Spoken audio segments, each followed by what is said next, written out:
This is a walkthrough of the Self-Generation Incentive Program online application database. My name is Alejandro. I'm a member of the SGIP software team, and today we'll be going over some of the basic functionality, tools, as well as a walkthrough of a sample application of the residential solar and storage application.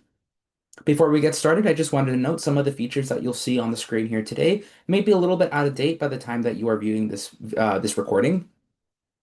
That is the nature of this database as we are evolving along with the program requirements. But if you have any questions related to the fields or how the database functions, always feel free to reach out to the SGIP software team, and I'll share some of that contact information in just a moment. But for any rules related to the program requirements, eligibility requirements, or interpretations of the handbook, please reach out to the program administrators whose contact information is also at the bottom of the screen or on the contacts page.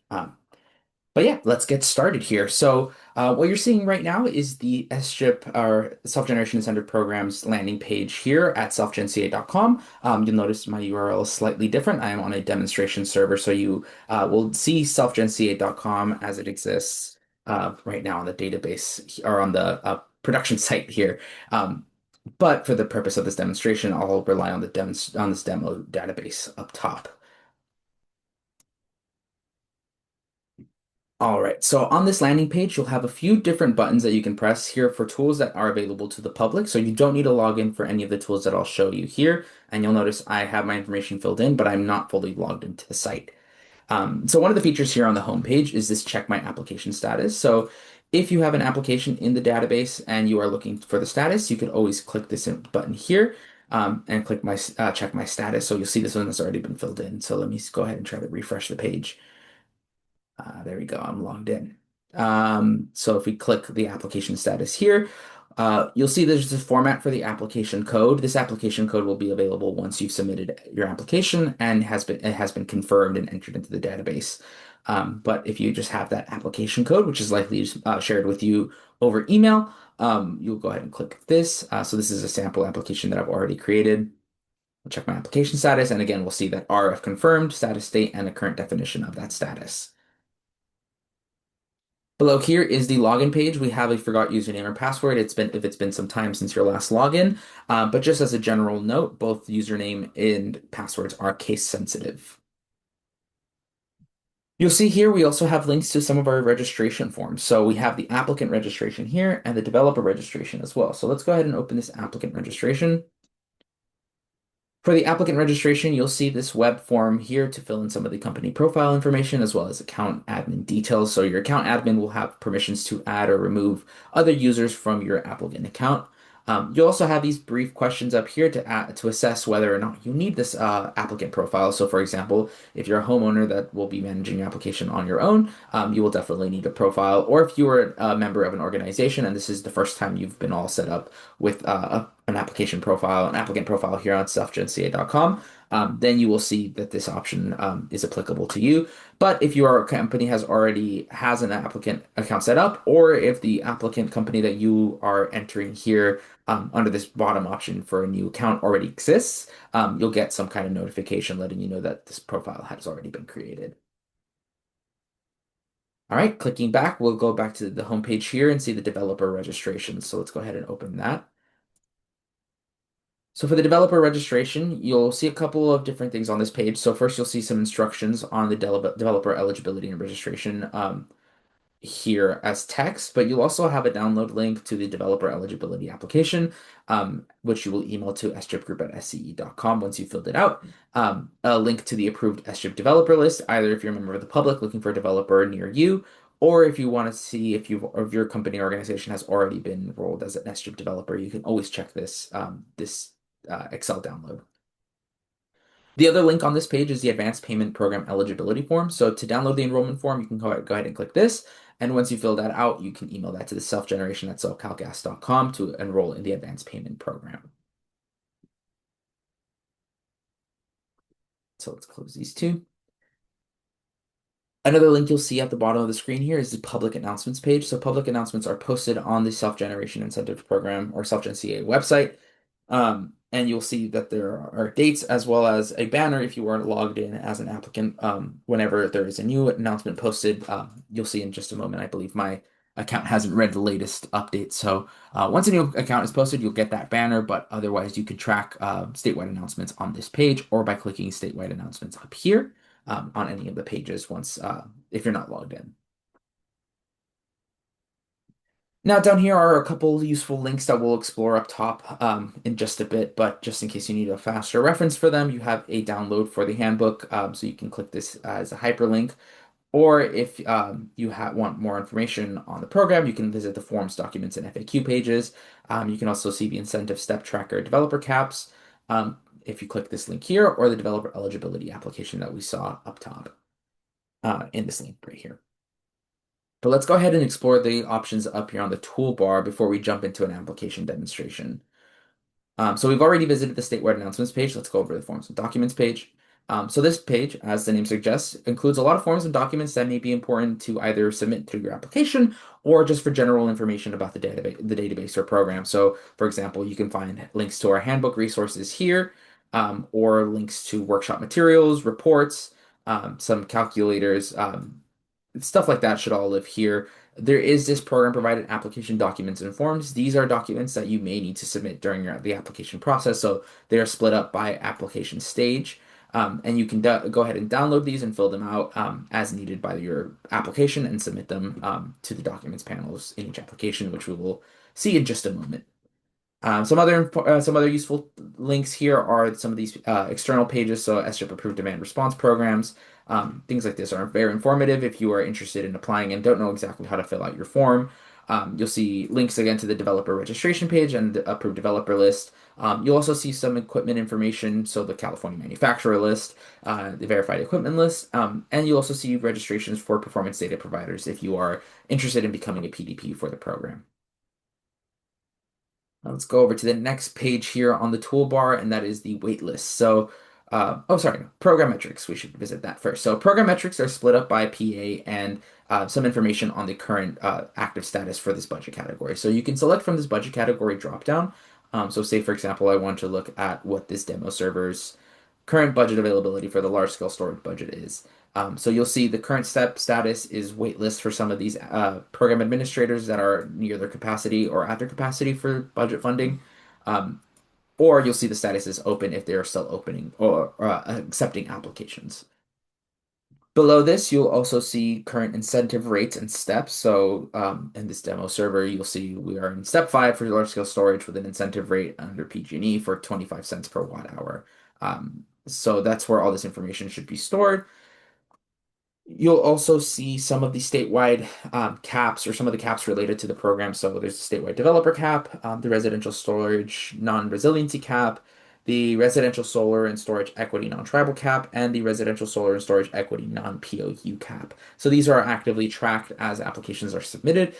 So you'll see the real-time budget allocation towards these caps on the program metrics page here.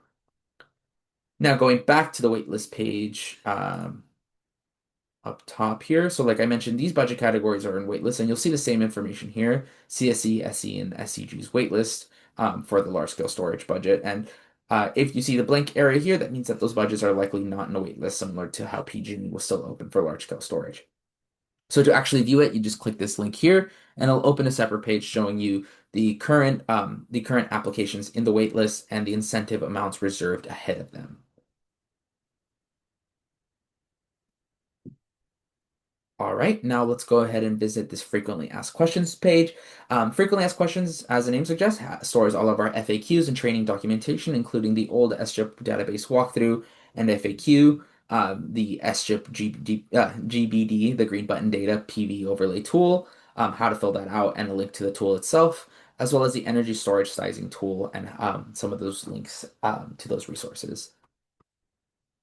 And finally, we have the contact page, which includes contact information, including email addresses, websites, phone numbers, and mailing addresses for each of the PAs. PG&E does have office hours, so if you are interested in joining, we have the link to those office hours here on the contacts page.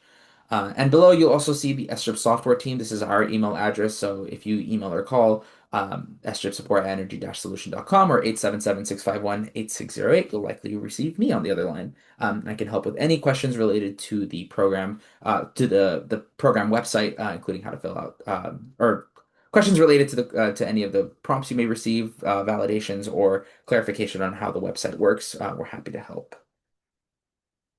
But let's go back to this landing page here and we can log in. So I have already registered this account as an applicant profile. So once we sign in, we should be immediately taken to this dashboard screen. So this dashboard contains all applications from draft all the way through payment complete. So if you ever need to reference an old application, it should be here on your dashboard just with a few clicks.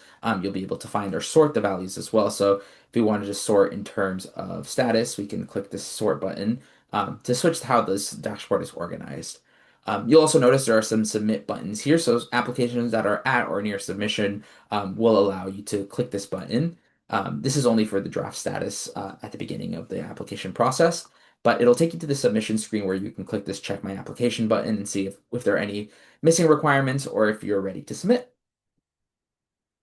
Now let's go back here. Um, some other features that you'll see here are the download for export button right here. It'll download a CSV of all of your application information. You can all or out of your applications.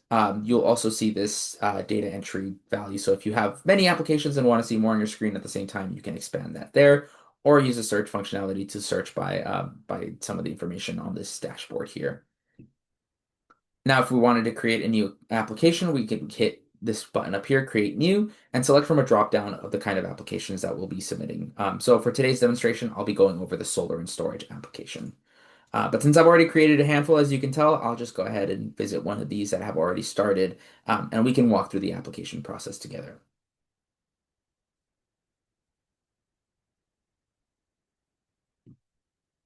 All right. So this is a brand new application. You'll notice that when I first open it up, there are panels of different colors. So we have the green panels and we have red panels. Green indicates that a panel is either non-editable, it does not require an edit. So for example, payee contact will only be required during the ICF stage. But this application type panel is green right now because RSSE applications assign program administrators and equity budget funds automatically based on the inputs of your application. So we'll be going over those applications in a moment, but to see what a full application looks like, we can visit one of these other apps that I've already filled out. And you'll notice some of once all the panels are green, this information will automatically be input, including budget category, incentive steps, rates, and the total calculated incentive. But let's walk through this process together all the way through. So the first panel you'll actually need inputs on is this host customer panel. So on top of just requiring some basic customer information, which I'm going to copy over from this other panel, you should see some of these validations start to turn clear once I attempt to save the panel. So just copy and paste it over from a different application. And so these panels cleared up, but these panels are still red because they are required. And you'll also notice the panel up top did not save successfully because we did not complete the form or the panel on this form. Let's go ahead and enter some of our email information, some phone number information here, a sector. So we'll say we're single family for now. And then we'll get this question here as well. Is this project located on tribal land? So I mentioned previously that there is a tribal cap for this residential storage, solar and storage equity budget category. So this is how the database will recognize whether or not the application should be attributed to the cap or non-cap values. So we'll go ahead and click yes for now. And again, you'll see that this information is turning red. One of these fields is required to save the panel.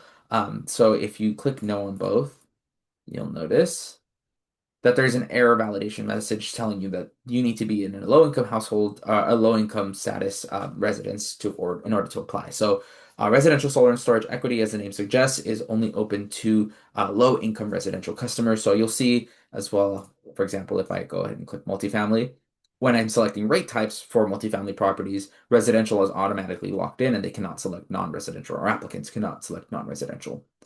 But let's continue with a single family app for now. So we'll say that our household is low income status and and say that we have been income verified as part of a qualified program. So this will create a document requirement to submit this proof of verification. Um, And we'll see that in just a moment when we visit the document uploader. Another tool that I want to call attention to while we're filling this form out is this copy from button here. So if you have a consistent contact for a lot of these panels, so say your applicant is also the system owner and the host customer, instead of having to retype everything, you can go ahead and just click paste in from or copy from the host customer panel. Now say some of this information has changed. Um, I'll just add the second there. And we wanted to apply that over here. We can just copy the system from the system owner contact for this applicant contact panel.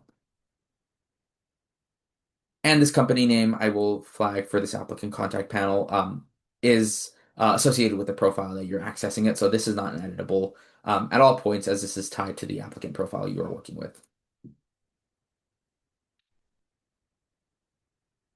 Now let's close these. The next panel you want to pay attention to is this developer contact panel. So this developer contact, as I mentioned previously, requires a developer to register first with the program so that they can receive something called a developer key. This developer key acts as a digital handshake showing us that this developer contact is associated with this project. So for the purpose of this demo, I set a fake developer up, so demo. Ah, there we go. With the developer key 1111. Okay, go ahead and save. So you'll see here that there is another question that pops up when I selected the demo developer, and that is the question, is the project applying for the advanced payment program? So only certain developers are enrolled in the advanced payment program, and after they've been enrolled, our team will mark them as enrolled, and the database will recognize them enough to will recognize their ability to apply for the program. So if you haven't are intending to apply for the APP and your developer doesn't seem to show this information, but the developer key and company match, that likely means that your developer has not been fully approved, or we are still in the process of updating the database with their approval status. But for the sake of this demo, let's go ahead and click yes. And this will also create another document requirement that we'll see in a moment for a developer or APP contract. Now, applicant contact has been filled in. We'll fill in the contractor installer contact with the same as the host customer and input some random numbers here. Payee contact is not required, but you can fill it in at RRF if you know what your payee is and your tax status and tax ID. So we'll say partnership 1, 2, 3, 4, 5, 6.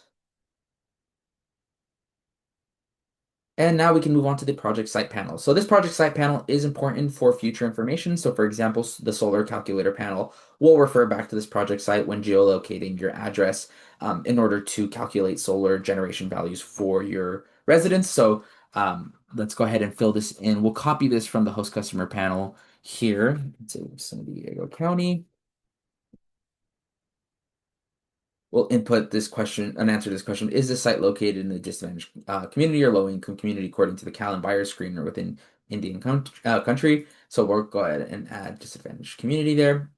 And you'll see this checkbox here. So whenever there's a checkbox, clicking on it will create a pop-up that provides a definition for what you're agreeing to. And if you agree, it'll check that box as complete and you can save the panel. Now, one other functionality or bit of information here is if you are applying under a multifamily property, you'll get separate questions up here in the host customer panel asking if you're interconnecting under VNEM, as well as another sector definition and eligibility requirement checkbox. Um, but this will also create this question below, how many tenants does your property include? So for this demo, we'll say 5. We'll save. And that's important later on for some of the additional document and question requirements that populate now because we are a multifamily application. All right, now switching over to the proposed system information energy storage panel. As the name suggests, this is the panel where you indicate the equipment information for the energy storage portion of your application. So when we can select from multiple energy types, but let's go ahead and do electrochemical storage. That is our battery equipment. You'll first get this question, is the system listed on the program verified equipment list? So answering no will keep these entries as open text fields that you can input any information on. So manufacturer, um, there we go. We can put model here, total rated capacity, and these are not further validated, so you can enter any information really on these when you are not when your equipment is not based on the program verified equipment list. That said, um, if you are on the program verified equipment list, you will also be asked if your system is expected to operate in accordance with the program verified discharge duration and capacity values. So these answering no will leave these as the system specs as an open field, but these manufacturers as drop downs. But for this demo, let's go ahead and click yes, and that'll lock these values in. So there is no information there yet because we have an input a model or it's a added date. So it's like BYD, battery box, and those values should automatically update. Now you'll also see the system family model. So if we select, let's say, where is Fortress Power? So the Avalon PC 114 system, all of the Avalon PC 114 family groupings belong in the same group since they are modular systems and don't vary significantly to require additional inspections or to be treated as unique equipment models. So some of these systems will have this family model automatically fill in if it's applicable. Now, below these, you'll see the question, is the system anticipated to be charged at least 75% for renewables? This question will not impact your incentive amount, but it will provide a slight boost in your lottery position if the budget category you're applying for does go into a lottery. So I'll say yes for now. Next is a question, will there be at the time of inspection other self-generation or storage equipment on site? This does not include any equipment being incentivized as part of this application. So if this application is for your first solar and battery system, then we can go ahead and click no. But if there are additional systems at your property, you will be asked to indicate what kind of equipment it is. And once that's entered, you will also be required to input the equipment information down here on the other on-site system information panel. But let's go ahead and click no for now, and we'll see that behavior later on. We'll see this other checkbox to confirm that the system will be operated in accordance with program's minimum hours requirement. We'll agree to that, and then we'll save the panel.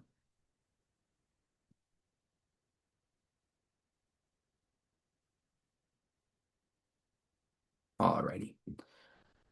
Now let's focus or switch over to the proposed system information solar panel. So this is where we'll input our solar inverter and photovoltaic information. So let's go ahead and start with the inverter. We'll add an inverter model here. So our manufacturer's ABB. Model is that PBI.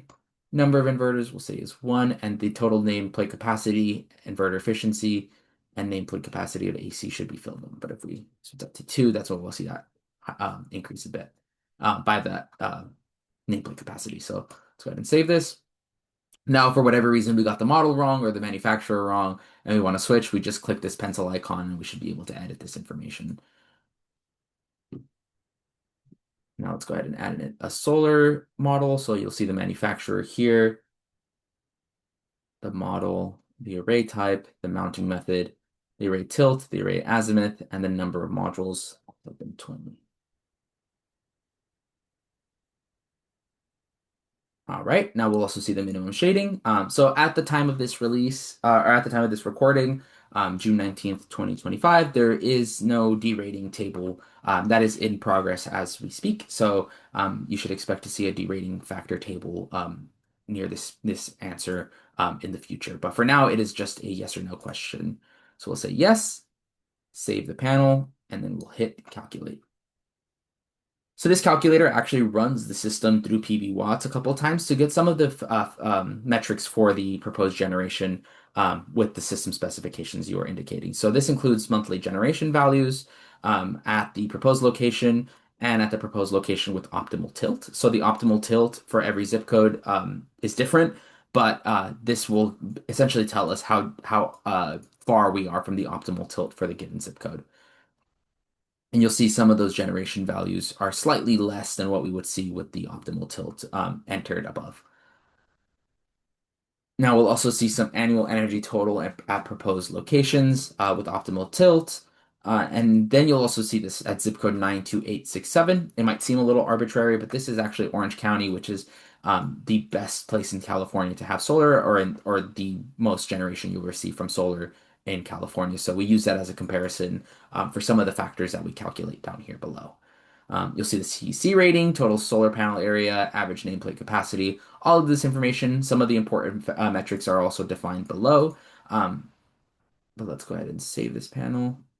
And you'll see our incentive rate is not currently available. That's because we haven't finished this utility information panel, and we're still not seeing the program administrator be assigned, so that none of the incentive information has been populated yet. Now, let's say we wanted to change some of the spec information or some of the models or add to the number of modules that we were going to install. If we do that, we can save this change, but it will require us to rerun PV watts so that we can see the most up-to-date equipment generation values whenever we do modify some of the equipment up top. So let's go ahead and save that.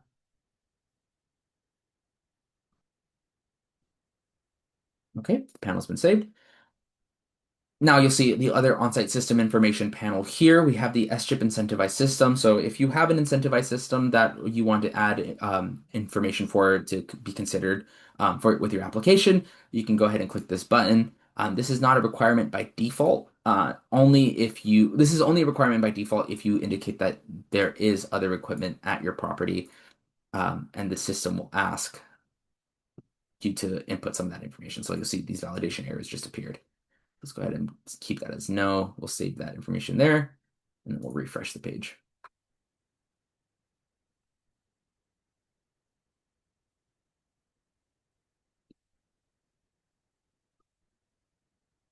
All right.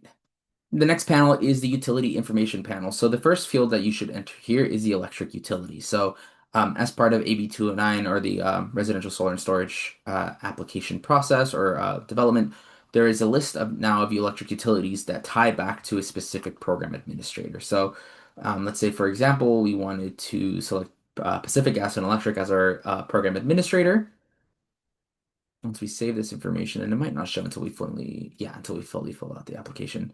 So this should assign us once this form is complete, once this panel is complete, over to PG&E. So let's see, what is the host on the SGIP approved rate? We'll enter an approved rate, utility account holder name. We'll just enter some random names. If this is an existing service, if yes, it'll ask for your service account ID. So I'll just enter some random numbers in here. You'll also be asked if you are a DR participant. If we answer yes,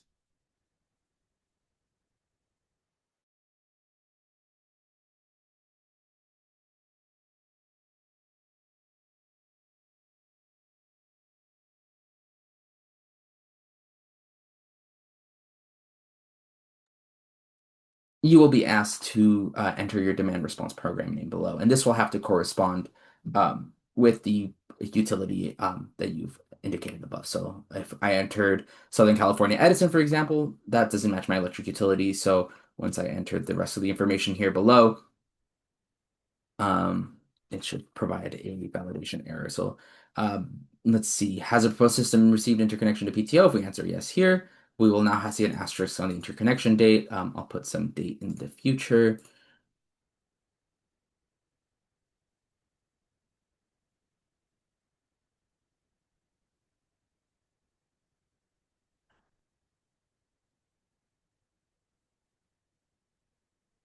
All right, there we go. So there you see the capacity bidding program that I selected was the SoCal Edison version. So let me go ahead and select the Pacific Gas and Electric one. And there you have it. Another question that you might see on this page is determined by your input on the energy storage panel up top. So for residential customers, multifamily customers that are applying with a total energy storage capacity greater than 12.5 kilowatt hours per tenant, or single family applicants with a total energy storage capacity of 15 kilowatt hours or greater, you will be asked to justify your electric load. So let's go ahead and increase this by 3, so up to 4. Now we are at 82 kilowatt hours for this property of 5 tenants. So if you divide those, that's greater than 12.5 per tenant. And we should see, if we refresh the page, we might need to just refresh it.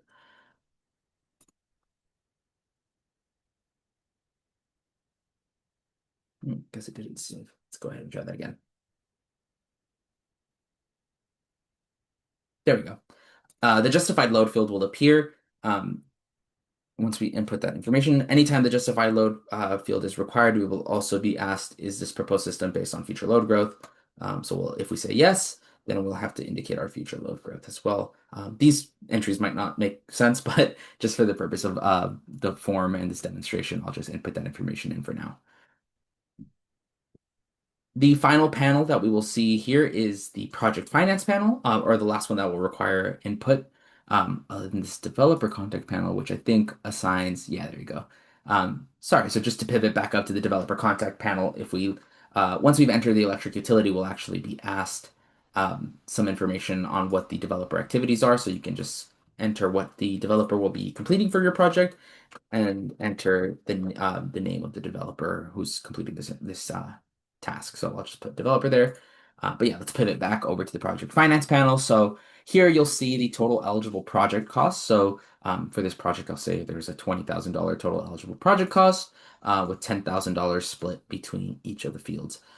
This field will look slightly different at ICF, and we'll see that in just a few moments. But this is where we first enter this information as a free text entry during RRF. Next, we'll also see some information on claiming the 20% California manufacturer adder. So if we click no, nothing will happen. It'll just save once we hit the save button. But if we are interested in the California manufacturer adder, we'll click yes.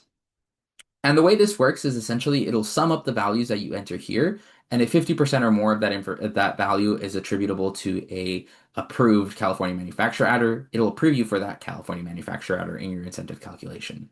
Otherwise, it will block you. So we'll see here, clean energy storage, we'll say Concord Sun Extender. These are both approved, and then we'll add Avalon batteries as an ineligible California manufacturer adder. We'll say each of them provided $100, or we have $100 worth of their equipment, and we'll say we only have 199 for the balance of systems that is attributed to this ineligible California manufacturer. We click save. We'll see the only validations that light up are the missing fields below. But if we were to increase this to 201, so a majority of the system costs will go to this ineligible manufacturer, we can hit save, and then we'll see this validation error here based on the equipment cost. The project is ineligible to claim the California manufacturer adder. Please respond no. But let's drop that down just so we can see this in the incentive calculation later on. This is one field. The next field is one that you might see change in functionality in the coming weeks. This may not be exactly how it functions now, but at the time of this recording, all publicly funded applications are required to select yes to this field. If you click no, you will receive a validation error that this value needs to be yes, and it'll default your solar investment tax credit to 30%. The other question here is this project third-party owned field? If we click yes here, that'll clear the validation. You can also click no. I believe if you click yes, it'll automatically require you to input yes for the investment tax credit and a percentage of 30% or greater for residential solar and storage equity applications. The last fields that we'll see here are the storage and solar incentives, other incentives received for these projects. So if you do have other incentives that you have claimed for these projects, this is where you will input that information, either be an IOU ratepayer incentive, non-IOU ratepayer incentive, or a non-ratepayer incentive. You'll input the amounts as applicable for your project for either the storage or the solar portion of the project. Let's go ahead and save that here. And then we'll also, with all of these panels filled in, first and foremost, we should see the application type has been filled in with the current incentive step, incentive rate, and this calculated incentive is still 0 because we haven't calculated the incentive. So let's go ahead and request the data and refresh the page.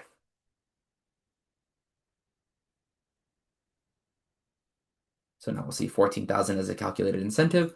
We'll look at the incentive calculation below. And there you have it. This is the final incentive calculation for this reservation request form. So this blue box up top, this first few lines are for the solar portion of the application. So you'll see we received a $7,000 incentive for this example application for the solar portion.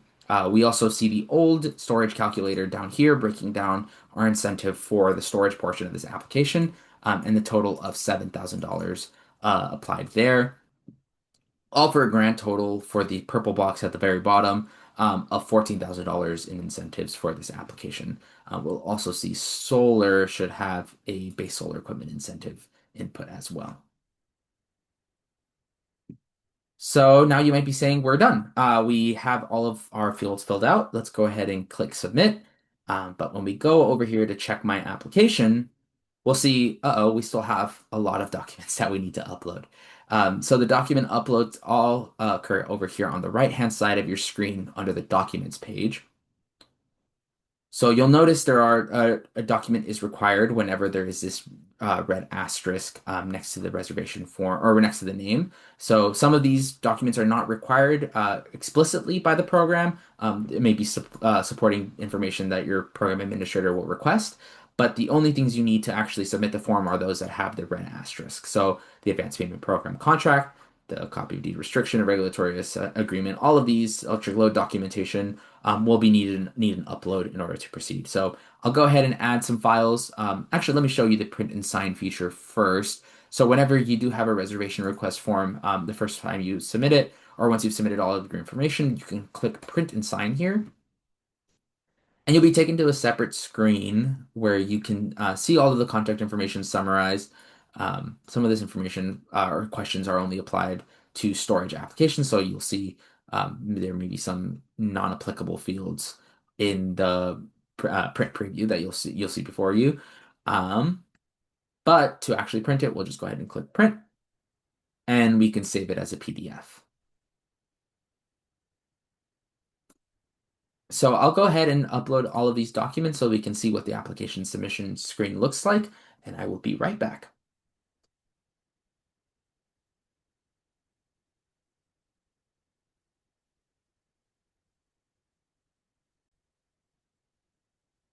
Okay, we're back here. So I've uploaded a couple test documents, just some PDFs, so we can move forward um, with the submission. But you should see once we go ahead and click submit, and we click check my application again, you will see this button here that says application is complete. So once we have that signed, that means we're good to submit. So let's go ahead and click the submit button. And now we'll see the current status is queued. So your application will stay in the queued or pending status until the night after you are finished submitting the application, as all applications are submitted during our nightly refresh around midnight. So you might see this pending status for some time, but it should be submitted or rejected by the next business day. But let's go ahead and return to the dashboard here, as I've also prepared an application that has started the ICF process, just so that we can also be familiar with the second stage of these applications. And you'll see that the draft is still currently queued here, and it won't come off of the queue status until this server is refreshed.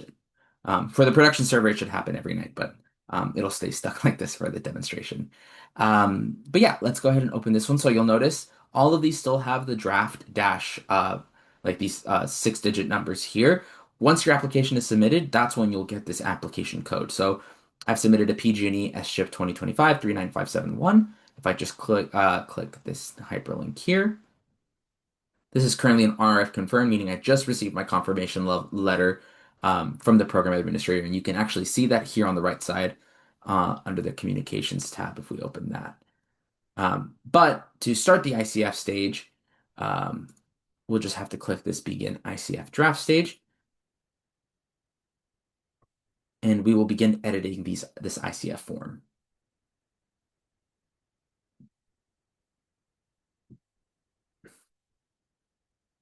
So there shouldn't be too much more information that you need to fill in at this time. Other on-site system information might request some other additional supporting docs. But let's see, what is the validation error? Oh, so once you are at ICF, you will need to enter serial numbers for the equipment, the energy storage equipment that you've entered. So this will require 1 line per entry of serial numbers. So let's just type in a couple random serial numbers. If we were to enter 2 lines, the database will actually reject that. So you will need to enter 1 line per piece of equipment. If there's, for some reason, multiple equipment models or serial numbers per model, you will need to enter that as a separate line. And the PA will, and your program administrator will be able to review that information and validate that it's all correct. So we'll go ahead and click save. That information has been saved successfully. So now this validation error down here on the other on-site system information panel Should clear up after a refresh.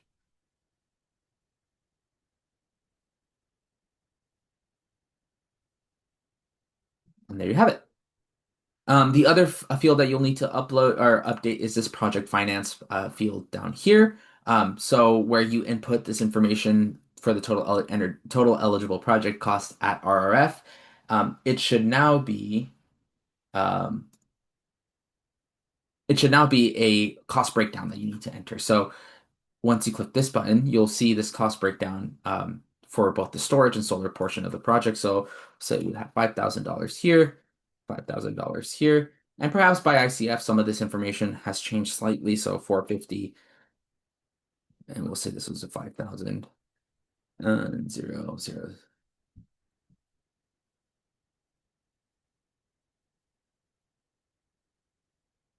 All right, so this information should all be summed up successfully down at the bottom here.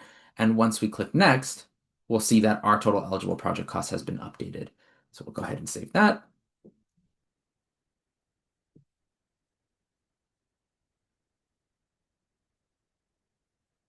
And then we can request the data one more time to see if there's any information or any updates that we need to consider. So we did reduce our eligible project cost, so we should see our incentive rate or our incentive reduce accordingly. Now we can go back. Everything looks good to me right here, so let's go ahead and click submit. We'll click check my application, and there should be a couple documents that we need to upload. So yeah, we need the new incentive claim form and a substantiation of new construction or added load. So if we go over here to the documents, we'll need to, again, print and sign this new ICF.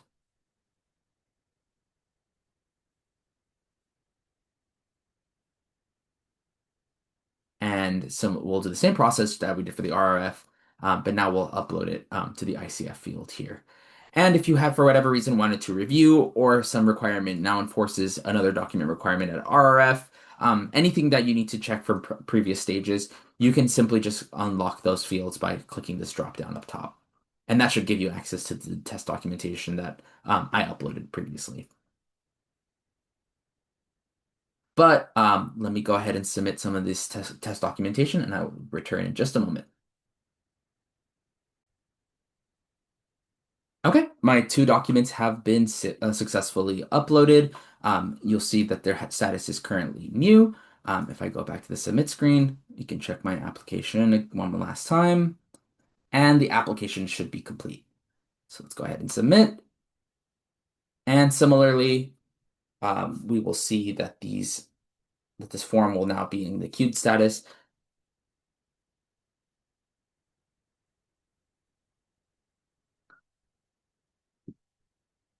After just a moment. While that processes, I also wanted to call attention to this communication tab. So on the right-hand side, under the application details and documents, you'll also see this communication system. Or this communication page. So if you wanted to review any of the emails that you have received from program administrators or automated by the system, you can click these hyperlinks and download the original email file. It may not keep all your conversations completely up to date, so please still check your email address, your Outlook, or your personal email whenever you want to review information related to your application for the most up-to-date information. But if you ever needed to reference some of the records that we have sent out throughout the application process, you can check those by downloading these files here. But you'll see if we went back, this application has been ICF submitted. Now it's up to the PA to review and process the application through payment, and any feedback you'll receive a suspension. But that should be it for this demonstration of the residential solar and storage equity application.